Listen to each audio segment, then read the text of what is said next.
You're having a hard time in your marriage and you're not sure why. You are unsettled, troubled, confused, agitated, depressed, anxious, tired a lot, exhausted, really. I didn't get married for this, you're telling yourself. You got married because you were in love, because you were certain as you've been about anything in your life, that you had found your soulmate.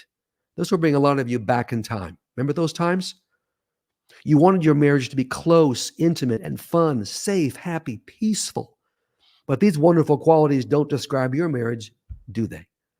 You want Genesis 2:24. We all want Genesis 2:24, which says, "For this reason, a man will leave his father and mother and be united to his wife, and they will become one flesh."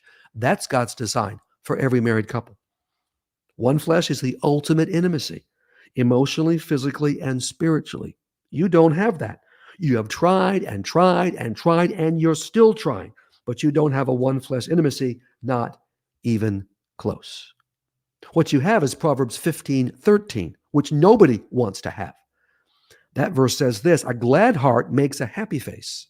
A broken heart crushes the spirit." This is the last thing you wanted when you got married, but it's what you've ended up with, at least so far. You have a broken heart. You have a spirit that's being crushed. That's what narcs do. They crush your spirit. There are some good times, right? And these times give you hope. But there are plenty of bad times, painful times, aren't there? Your marriage is hurting you. It's wounding you, and you need to know why. You have questions. At this point in your marriage, you have many questions, and frankly, good questions. Is it him? What's the matter with him? Why does he do the things he does? Is it me? What's the matter with me? Am I the problem? Is it both of us? Is it a relationship problem? Why can't we be close? Why can't we talk about things? And then there is the big question, the question I wrote this book to answer. The question, this is the elephant in the room question. Am I living with a narcissist? Now, someone close to you can see I'm writing this book for the person who's not sure if they're living with a narc or not. That's why I say someone close to you sent this book to you. So this person who loves you and knows you believes your spouse may be a narcissist. The person may be wrong, but the person may be right. Or you've been wondering if you're living with a narcissist, so you bought this book to find out. It's time for answers. It's very important, critically important, as a matter of fact, to be sure if your spouse is a narcissist or not. You do not want to put the label narc on someone who doesn't deserve it. Look, if your spouse is not a narcissist, you need to know that. That will mean taking a specific course of action to address your marriage problems.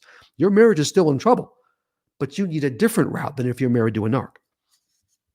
And I cover that course of action in the last chapter of this book. If your spouse is a narcissist, this book reveals that to you, then you need to know that. That will mean taking a very different course of action to address your marriage problems. I'll discuss this course of action in my last chapter. I guarantee you at the end of this book I'm writing here that you will know with absolute certainty if you're living with a narcissist or you're not. And then I close with this, and this is very important to me, and I hope to you too. I say the three of us will find the truth in this book. What do you mean three, you ask? I mean you, me, and Jesus. We don't do anything without Jesus. Read this entire book I write with an open mind, with Jesus by your side. He will show you the truth. Dave Clarke won't show you the truth. Jesus will show you the truth. Let's let the words of Jesus in John 8:32 be our guide, and you will know the truth, and the truth will set you free. As in all my books, Scripture is throughout this book. I don't want to do anything that would violate Scripture.